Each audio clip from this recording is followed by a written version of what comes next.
Have you ever like seen your kid do something and you're just like, how did they learn that? Right. You didn't specifically teach it to them. Exact. That's what we're diving into today. Right.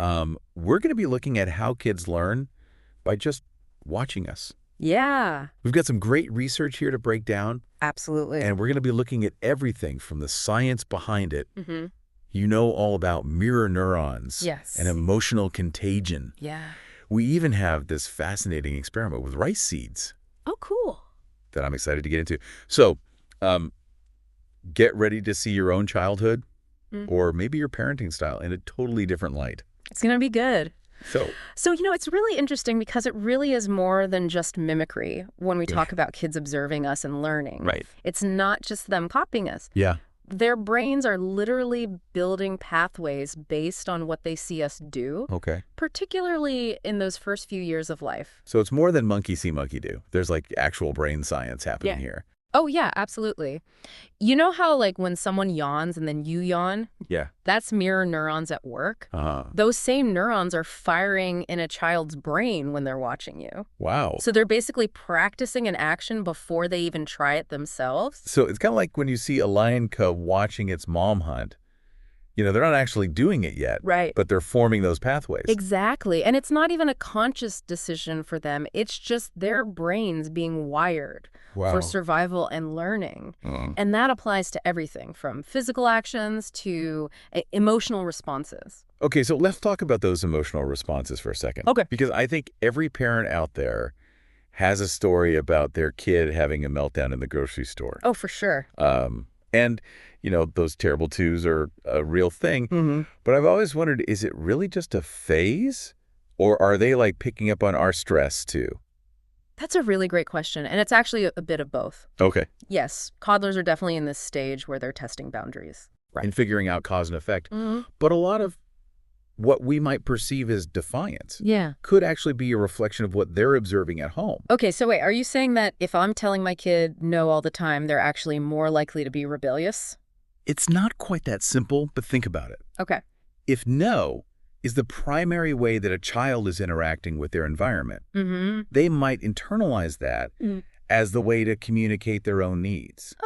So their emotional vocabulary is being shaped by those responses. So it's not just about what we tell them, it's how we react to things ourselves. Exactly. If I'm like stressed out all the time, my kid's basically absorbing that. Yeah, in a way. That's not great. But it's important to be aware of it. True. And this brings us to a really important point. Emotions are actually contagious. Okay. Think about it. When a baby smiles at you, you smile back. Yeah. It's instinct. Yeah. And the same thing is true for more complex emotions like stress, anxiety, even joy. We are essentially wiring our children's emotional responses based on our own behavior. Okay, so that makes me think about this friend of mine. She's like a total worrywart. Right. And her kids are always on edge too. Makes you wonder how much of that is just their personality versus what they're picking up at home. That's the nature versus nurture debate, isn't it? Right. It's fascinating to think about. Yeah, it really is. So basically, we're not just teaching our kids their ABCs and 123s, but we're also teaching them how to react to the world emotionally. Exactly. Okay, I'm starting to see how this all connects. Now, you mentioned an experiment earlier. Yes. Something about rice seeds. Yes. This is fascinating. And I will say up front, it's more of a metaphor than a strict scientific study. But it's really interesting to think about. So it's called Masaru Emoto's rice experiment. Have you heard of this? I think so. So basically, he exposed these rice seeds to different intentions, like anger, love, neglect. And then he watched how they grew. Now, it's not a perfect experiment by any means, but it does raise some questions about how our energy might impact those around us. Especially kids. Especially kids. So are you saying that, like, if a kid is constantly surrounded by negativity, it's like those rice seeds that were exposed to anger? It's a powerful image, isn't it? It is. And it's not about being perfect parents all the time and never getting frustrated. Right. It's about being mindful of the emotional environment that we're creating for our children. Okay, so this is all a lot to think about. Yeah. And if kids are always watching us, does that mean we have to be like perfect role models all the time? Well, that's the million-dollar question, isn't it? Yeah. And the good news is, no, you don't have to be perfect. Okay. But you do have to be authentic. So showing them how to navigate life, with all its ups and downs in a healthy way. Exactly. And that brings us to this concept of leading by example. Okay. Kids need to see us living the values that we want them to embody. It's not enough to just tell them what to do. We have to actually do it ourselves. So, like, if I want my kid to eat healthy, I can't be, like, sneaking cookies when they're not looking. Pretty much. It goes for everything from managing stress to, pursuing our passions. Right. Remember that article we read about the mom meditating with her toddler? Yes. That was a perfect example because now that little girl sees meditation as completely normal. It's amazing how much they really pick up on. It is. We're creating a lived experience for them to learn from. That's a great way to put it. So we've covered a lot of ground here today. We have. Mirror neurons, emotional contagion, this idea of modeling behavior, and even a rice experiment. So where do we go from here? Well, before we get too caught up in trying to be perfect parents, it's important to remember that children are on their own unique journeys. They're their own people. Exactly. Yeah. They're individual souls with their own paths to forge. So as much as we might want to, control every aspect of their development, we have to accept that ultimately they're going to make their own choices. It's a tough one, but it's true. Yeah, it is. It's this delicate balance between wanting to protect them and giving them the freedom to learn. Right. But before we get too deep into that, let's take a quick break and we'll come back for the second part of our deep dive. Sounds good. Okay, so we're back. And I don't know about you, but I'm still thinking about how much our actions really affect kids. Yeah, it's a powerful realization. And it makes you realize, like, we have a huge responsibility as adults. Totally. It's like we're all part of this village raising the next generation. We were talking earlier about kids mirroring our behavior, especially during those toddler years. Yeah. But how often do we as adults, model negative behaviors without even thinking about it? Oh, all the time. I think we get so caught up in our own lives, Yeah. We forget those little eyes are always watching. Oh, totally. Like, how many times have I snapped at someone in traffic with my kids in the back seat? Oh, I've been there. I'm, teaching them road rage. Right. It makes you think twice. It really does. Yeah. So how do we use this knowledge to be more intentional? Yeah. It's one thing to say lead by example, but how do we actually do that? Well, I think awareness is a huge first step. Okay. We've talked about modeling the behaviors we want to see. Right. But it goes deeper than that. We need to create an environment where kids feel safe to explore and make mistakes. So it's not just about showing them the right way, but also being supportive when they mess up. Exactly. Think about those lion cubs again. Okay. The mama lion isn't yelling at them for not catching a gazelle on the first try. Right. She's encouraging them, letting them learn through trial and error. Which is how we'll learn. Exactly. Mistakes are part of the process. Yeah, they're often how we learn the best lessons. Totally. So if we can create that safe space for kids to make mistakes, they're going to be more resilient.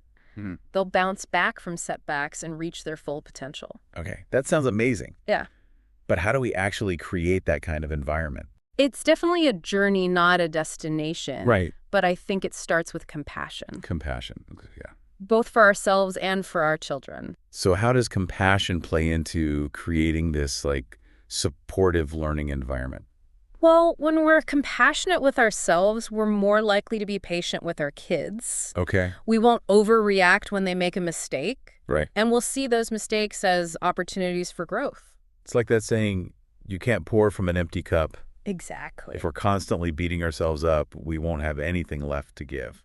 And when we approach our kids with compassion, yeah, we're sending them this powerful message that they're loved and accepted unconditionally. Even when they mess up. Especially when they mess up. So it creates that feeling of safety and security, which allows them to be more open to learning. Exactly. They feel secure enough to explore and try new things. It's interesting because this sounds like a very different approach to parenting than what a lot of us grew up with. It is. For generations, parenting was more authoritarian. Do as I say, not as I do. Right. But as we learn more about child development, we're shifting toward guidance and connection. Okay, so instead of focusing on obedience and control, it's more about guiding them and connecting with them. Exactly. It's about empowering kids to become independent thinkers and problem solvers. That's a great goal. But how do we actually achieve that? The world feels so chaotic and overwhelming these days. Right. It's easy to get caught up in the daily grind. Totally. So what can we do? I think there are small, practical things we can do every day to create a more nurturing environment. Like what? One simple but powerful thing is to be more present with our kids. Okay, when you say present, what do you mean? I mean, putting down our phones, turning off the TV. Oh, man, that's hard. I know, but it's so important to just focus on those interactions. Really listen when they talk, make eye contact, and be fully engaged. It sounds so simple, but I struggle with that all the time. Me too. We all do. It's the world we live in. Right. But even small moments of genuine connection can make a huge difference. Okay, so instead of trying to have a deep conversation while I'm also cooking dinner and checking emails, maybe I just sit down with them for 5 minutes and play a game. Exactly. It's about quality over quantity. And it's not just about the time we spend with them, but also the energy we bring. That's so true. You can be physically present but mentally checked out. Yeah. And kids pick up on that. Oh, they definitely do. So we have to be emotionally available as well. Exactly. And that brings us back to self-care. Right. Because if we're not taking care of ourselves, we can't possibly show up for our kids the way they need us to. It's that oxygen mask analogy. Right. You have to put your own mask on first. Exactly. We can't pour from an empty cup. So what are some things we can do to prioritize self-care? That's a great question, and it's something we're going to dive into in the final part of our deep dive. Okay. We'll talk about specific strategies for managing stress and creating a more balanced life. Sounds good. I'm looking forward to it. Okay, so we're back for the last part of our deep dive, and I feel like we've been through a lot. We have. It's amazing how much there is to uncover about this whole idea of kids learning by watching us. It really is. We've talked about all sorts of things, from mirror neurons to emotional contagion. Right, and even how our own energy and emotions can impact a child's development. Yeah, and last time we were talking about the importance of self-care, not just for us, but because it actually makes us better for the kids in our lives. Absolutely. We can't give what we don't have.